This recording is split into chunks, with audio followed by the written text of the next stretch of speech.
Carrot rice ఎలా చేయాలో చెప్తున్నాను తెలియని వాళ్ళ కోసం. క్యారెట్ తురుము పెట్టుకోవాలి, ఎండుమిర్చి 1, కరివేపాకు, జీడిపప్పు, 2 పచ్చిమిర్చి, పోపు దినుసులు, కొద్దిగా కొత్తిమీర ఆప్షనల్. ఇంకా రైస్ ఇట్లా చల్లారి తీసి పెట్టుకోవాలి. ఇప్పుడు గ్యాస్ వెలిగించి ఆయిల్ వేసుకోవాలి.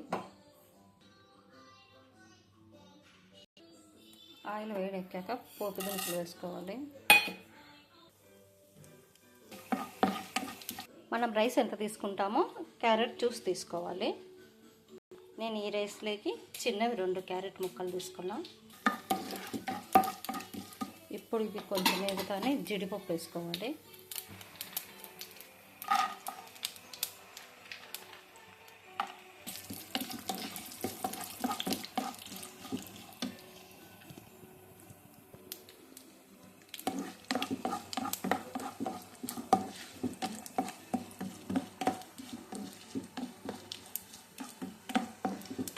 జీడిపప్పు కొద్దిగా వేగుతానే కరివేపాకు,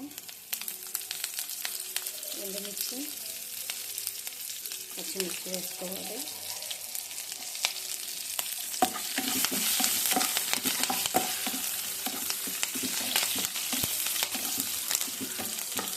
ఇది కొద్దిసేపు వేగనివ్వాలి.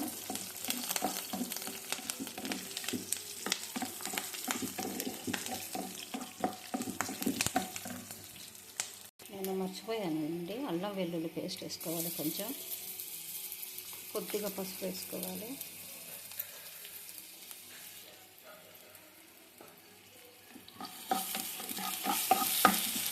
ఇవన్నీ ఎగుతానే క్యారెట్ వేసేసుకోవాలి. ఇప్పుడే కొద్దిగా సాల్ట్ వేసుకోవాలి. కొద్దిగానే ఎక్కువ పట్టదు క్యారెట్ అన్నంలోకి.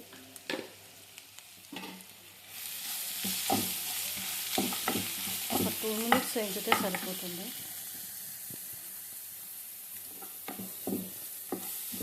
ఎక్కువ టైం కూడా పట్టదు క్యారెట్ రైస్కు. బ్యాచిలర్స్కి కొత్తగా పెళ్ళి ఉంటుంది కదా, వాళ్ళకు ఈజీ ఏది అంటే మ్యాగీ తర్వాత ఈ క్యారెట్ రైస్ చాలా టేస్ట్గా ఉంటుందండి. తప్పకుండా ట్రై చేయండి.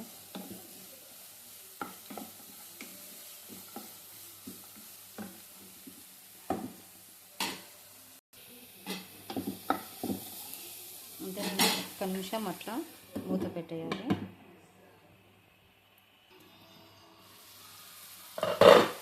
అంతేనండి, అయిపోయింది. ఇంకా స్టవ్ ఆఫ్ చేసి రైస్లో మనం కలుపుకోవడమే.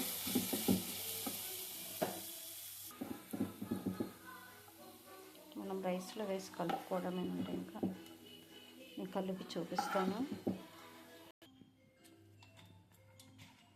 మొత్తం వేసేసాను, కాలుతుంది. కొంచెం చల్లారాక మొత్తం కలుపుకోండి.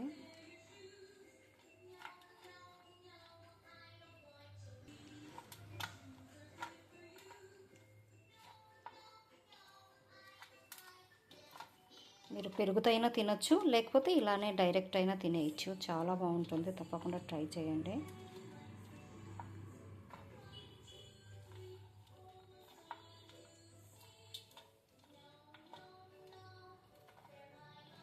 అంతేనండి, వేడి వేడి క్యారెట్ రైస్ రెడీ.